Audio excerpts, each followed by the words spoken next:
ఏవం ఏవం అనే ఒక తెలుగు సినిమా మొన్న జూన్ 14న రిలీజ్ అయింది. అంటే రిలీజ్ అయినంత వరకు నాకు తెలియదు రిలీజ్ అవుతుందనేసి. చాందినీ చౌదరి హీరోయిన్. ట్రైలర్ చూశాను. ట్రైలర్లో చెప్పింది ఒకటి, వాళ్ళు సినిమాలో చూపించింది ఇంకొకటి. ట్రైలర్ చూస్తే నాకు నచ్చింది. అంటే ఒక అమ్మాయి పోలీస్ ఆఫీసర్ కావడం, సమాజం నువ్వేంటి ఆడపిల్లవేంటి పోలీస్ ఏంటి అనడం అనేది ఏదో ఇంట్రెస్టింగ్ పాయింట్ అనుకున్నాను. కానీ సినిమా చూస్తే, అంటే ఈ సినిమాతో పాటు మన చాందినీ చౌదరిది ఇంకో సినిమా రిలీజ్ అయింది ఈ రోజే, మ్యూజిక్ షాప్ మూర్తి అని. 2 సినిమాలు ఒక హీరోయిన్కి రిలీజ్ కావడం గ్రేట్ అని చెప్పాలి. ఇక ఈ సినిమా ఏవం వచ్చేసి 2 గంటలు ఉంది సినిమా. అంటే సినిమా ఓపెనింగ్ షాటే నాకు ఓపెనింగ్ సీన్ చూడగానే అర్థమైంది ఇది ఒక గలీజ్ గబ్బు సినిమా, చెత్త సినిమా అని మొదటి షాట్లోనే అర్థమైపోయింది. అశు రెడ్డిని పెట్టారు. అశు రెడ్డి తెలుసు కదా, బిగ్ బాస్లో వచ్చింది. ఆ తర్వాత సోషల్ మీడియాలో కొద్దిగా ఎక్స్పోజింగ్ చేస్తూ మన రామ్ గోపాల్ వర్మతో కాళ్ళు నాకిచ్చుకొని ఇలా కొద్దిగా వల్గర్గా చేస్తుంటుంది. ఆ అమ్మాయి ఓపెనింగే వల్గర్ సీన్ ఒకటి పెట్టారు.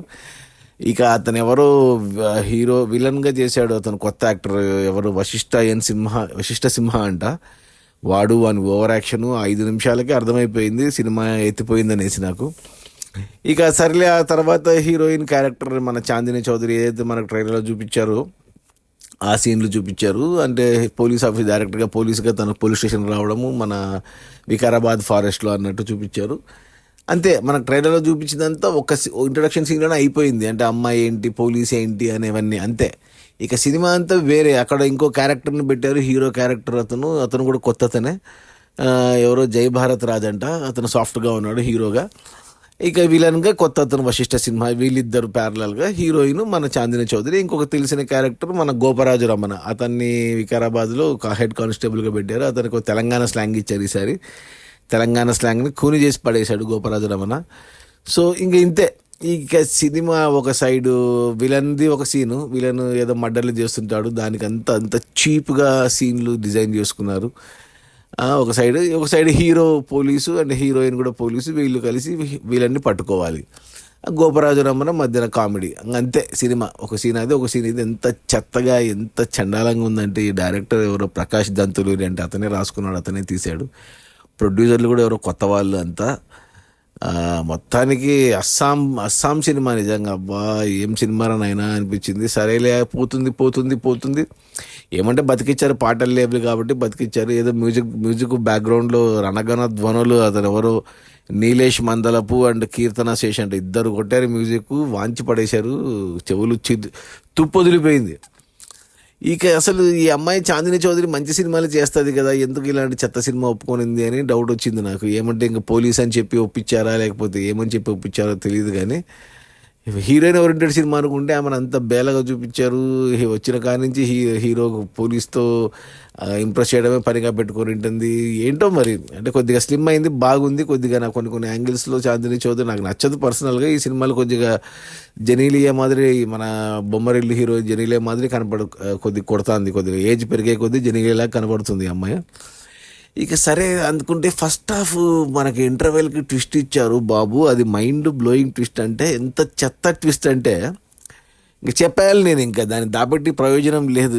ఎంత చెత్తగా ఉందంటే, అంటే ఇప్పుడు మనకు ఫస్ట్ నుంచి విలన్ మర్డర్లు చేస్తున్నట్టు చూపిస్తారు, హీరో విలన్ని పట్టుకోవడానికి అన్నట్టు చూపిస్తారు.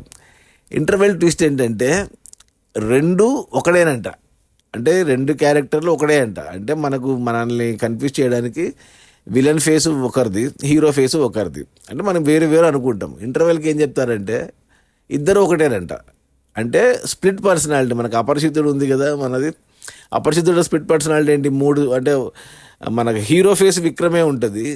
ఒక గెటప్ రామంగా సాఫ్ట్గా ఉంటాడు, ఒక గెటప్ అపరిచితుడు లాగా ఫెరోషియస్గా ఉంటాడు, ఇంకో గెటప్లో మన రోమియోనో ఏదో క్యారెక్టర్. బట్ ఫేస్ అయితే విక్రమ్దే ఉంటుంది. కానీ ఇక్కడ అలా కాదంట. స్ప్లిట్ పర్సనాలిటీ అయితే ఫేస్ వేరే చూపిస్తారు. అంటే విలన్గా కావాలంటే విలన్గా చూపిస్తారు, హీరోగా ఉన్నప్పుడు అంటే మనకి అది ఏం లాజిక్ నాకు అర్థం కాలేదు ఏమనేసి. ఇక ఏం చెప్పాలబ్బా నేను, మరి ఇంత దారుణమా అనిపించింది నాకు అసలు. ఇక అది డైజెస్ట్ చేసుకోలేకపోతే సెకండ్ హాఫ్కి వచ్చేసరికి ఇంకా ఏమీ లేదు. ఇంకా అంటే ఇంకా ఇప్పుడు మన హీరోయిన్ వచ్చేసి కనుక్కోవాలన్నమాట. హీరోనే విలనే హీరో అని ఆమె కనుక్కొని తెలివిగా అతన్ని పట్టుకోవడమే అదే సినిమా. ఆ సీన్లు కూడా ఎంత చెత్తగా చండాలంగా ఉన్నాయంటే అసలు ఎందుకులే, అసలు బా దారుణం. అసలు ఈ సినిమా ఎందుకు ఒప్పుకోరిందో ఈ అమ్మాయి చాందినీ చౌదరి. కానీ అంటే యాక్చువల్గా సినిమా అంతా చూసాక నాకు అనిపించింది ఏంటంటే, ఇప్పుడు అదే సినిమాని ఒక సుహాస్ని పెట్టి సుహాస్ని మనకు విలన్గా చూపించుకుంటూ సుహాస్నే పోలీస్ ఆఫీసర్గా చూపిస్తూ మనకు ఫస్ట్ హాఫ్లో ఏమనిపిస్తుంది, ఒక రెండు క్యారెక్టర్లు ఏమో డబల్ యాక్షన్ ఏమో అని మనం అనుకునే ఛాన్స్ ఉంది. ఇంటర్వెల్కి చెప్పొచ్చు రెండు ఒకటే స్ప్లిట్ పర్సనాలిటీ అని చెప్తే కన్విన్సింగ్గా ఉంటుంది. సుహాస్ని పెట్టింటే, సుహాస్ కాదు ఏ పాపులర్ యాక్టర్ అయినా, బట్ సుహాస్ ఏంటి బాగుండేది నాకు అనిపించింది సినిమా చూశాక. అప్పుడు కొద్ది గొప్ప అన్న ఉండేది. ఇప్పుడు అసలు ఎంత దానికి తోడు ఆ విలన్ క్యారెక్టర్ చేసిన అతను వశిష్ఠ సింహ అయితే ఎంత ఓవర్ యాక్షన్ అంటే అబ్బా అస్సలు తట్టుకోలేము అని ఓవర్ యాక్షన్. ఆ హీరోగా చేసిన అతను ఓకే, జై భారత్ రాజ్ అతను ఓకే, కానీ ఇక చాందిని చౌదరి ఓకే అమ్మాయి డీసెంట్గా చేస్తుంది కాబట్టి పర్లేదు. కానీ ఎందుకులే ఈ సినిమా ఏవం అసలు టైటిల్కి మీనింగ్ ఏంటో, ఆ సంబంధం ఏంటో, బ్యాక్గ్రౌండ్ మ్యూజిక్లో అయితే ఏవమని ఏవో శ్లోకాలు ఎడిటివో వస్తుంటే అసలు వికారాబాద్లో తీసినామని చెప్తారు సినిమాని, బట్ చూస్తే అంత హైదరాబాద్లో జరిగినట్టు కనిపిస్తుంది.